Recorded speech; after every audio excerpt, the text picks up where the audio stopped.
As the comforting hush of night descends upon your surroundings, imagine a snow-laden Midwestern town in the fading hours of a December day.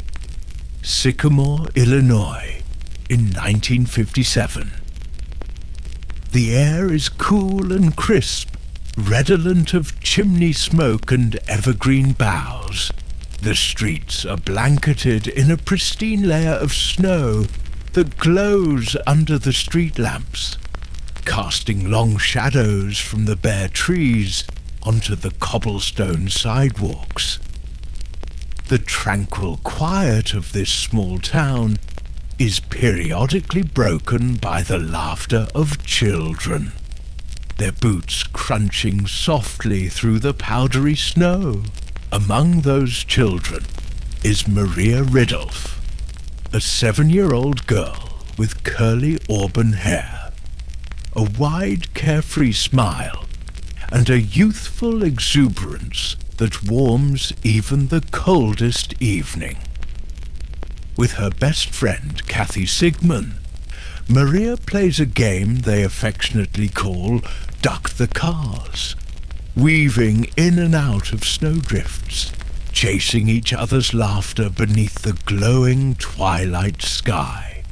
Then, from the twilight shadows, a young man appears. He introduces himself casually with a smile. "Johnny," he says. His presence is disarming. Tall, blonde, with a boyish charm and a calm demeanor, he inquires about their dolls and offers Maria a piggyback ride. The moment feels surreal, like something from a dream, a fleeting instant of warmth and friendliness. But as Kathy turns away momentarily to fetch her mittens from the house, the dream dissolves. When she returns, Maria and Johnny are nowhere to be found. Only her footprints remain in the snow. What followed was an outpouring of communal desperation. Neighbors with lanterns, search dogs with handlers, and concerned strangers wandered through snow-dusted fields and thick woodlands, calling out Maria's name into the darkness. The stillness of the town was now undercut with urgency and sorrow. Authorities from the Sycamore Police Department, joined by FBI agents under the watchful eye of J. Edgar Hoover, scoured the region with tireless resolve. Even President Eisenhower expressed concern over the case, a measure of just how deeply Maria's disappearance had shaken the national conscience. As weeks gave way to months, optimism waned. The snow melted into spring rains, and the laughter that had once filled the streets gave way to silence. Vigil candles flickered in windows. Flyers, now weathered and fading, hung limply on telephone poles. Then, on April 26, 1958, 5 months after that fateful night, a couple walking through a wooded area near Woodbine, Illinois, stumbled upon a grim sight. Maria's remains, cloaked in decomposing leaves and pine needles. The discovery brought relief and horror in equal measure. Maria had been found in a shallow grave, her body partially decomposed, her clothing disturbed. An autopsy revealed that she had been stabbed, though by whom and exactly when remained a haunting mystery. The town of Sycamore, once cloaked in idyllic innocence, now bore the weight of unspeakable grief. In the decades that followed, the Maria Ridolf case became a relic of unresolved tragedy. A case referenced in textbooks, whispered about in police academies, and tucked away in folders marked unsolved. Her family never forgot. Her mother, Frances, refused to take down her daughter's bedroom decorations. Her father, Michael, maintained a shrine in their living room. Over the years, investigators re-evaluated the evidence periodically, revisiting faded reports and incomplete interviews.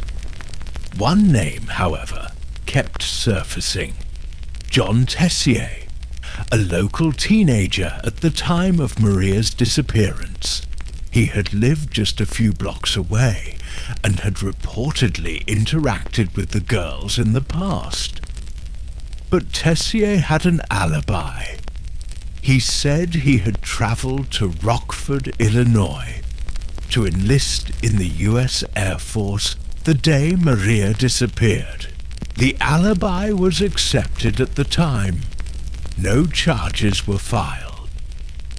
Tessier left town, changed his name to Jack McCullough, and built a life elsewhere. The town moved forward, but the wound never truly healed. The memory of Maria, the light in her eyes, the energy in her step, remained suspended in time, untarnished, unaged, and unresolved.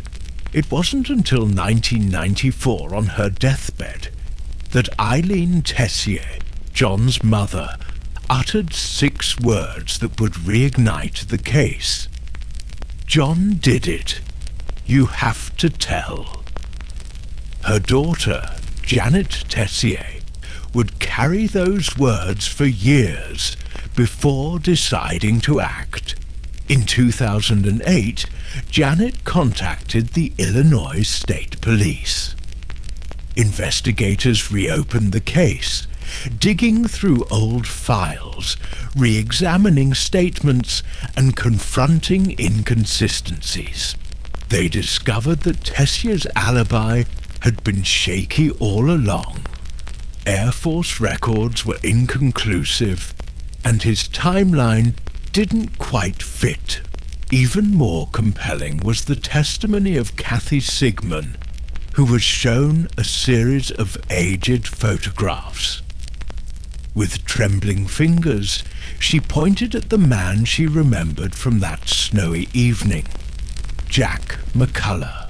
In 2011, more than 5 decades after Maria Ridulph vanished, McCullough was arrested and charged with kidnapping and murder. The trial that followed in 2012 captivated the nation. Witnesses took the stand, recounting faded memories with solemn precision. Despite the limitations of time, the jury returned a verdict: guilty. McCullough, then in his 70s, was sentenced to life in prison. For Maria's family and friends, it was a moment of emotional catharsis. Justice, at last, seemed to have arrived. Yet, even the strongest verdicts can unravel under scrutiny. In 2016, a meticulous reinvestigation by the DeKalb County State's Attorney's Office uncovered glaring flaws in the original case.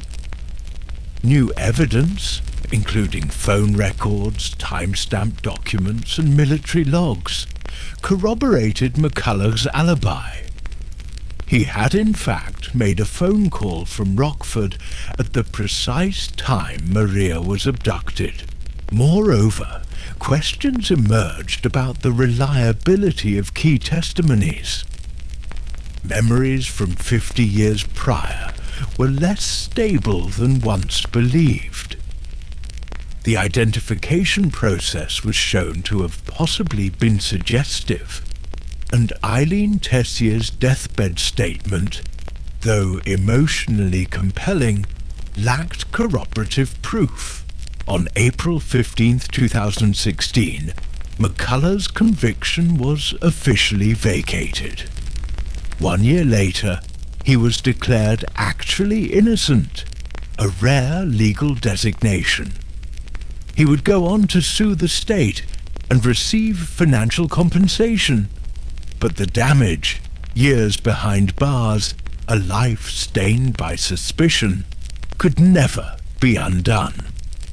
The case of Maria Ridulph, once celebrated as the nation's oldest solved cold case, returned to its prior designation, unresolved. Today, the town of Sycamore continues to cherish Maria's memory. A memorial stands